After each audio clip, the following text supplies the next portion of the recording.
नमस्कार, आपण पाहताय लोकराज्य न्यूज 24। पाहुयात महत्त्वाची बातमी।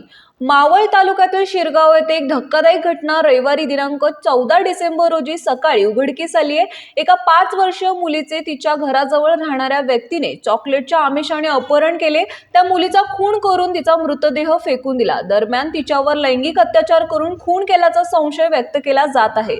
समीर कुमार मंडल, वय वर्ष 32, राहणार शिरगाव, मूळ राहणार झारखंड, याला पोलिसांनी अटक केली आहे। या प्रकरणी मयत मुलीच्या 27 वर्षीय आईने शिरगाव पोलीस ठाण्यात फिर्याद दिली आहे। सहाय्यक पोलीस आयुक्त बाळासाहेब कोपनर यांनी दिलेल्या माहितीनुसार मयत मुलीचे कुटुंब कामानिमित्त शिरगाव येथे वास्तव्य करत आहे।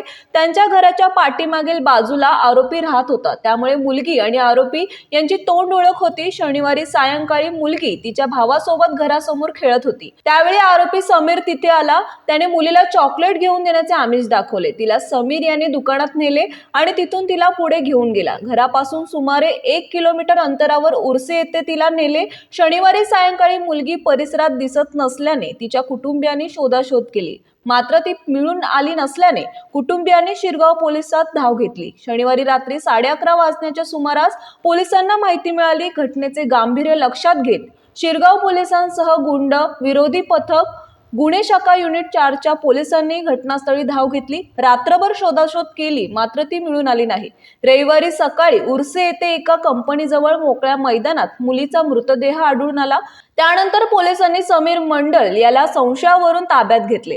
त्याने मुलीचा गळा दाबून खून केल्याची कबुली दिली आहे। मुलीचा मृतदेह पुणे येथील ससून रुग्णालयात पाठवण्यात आला आहे।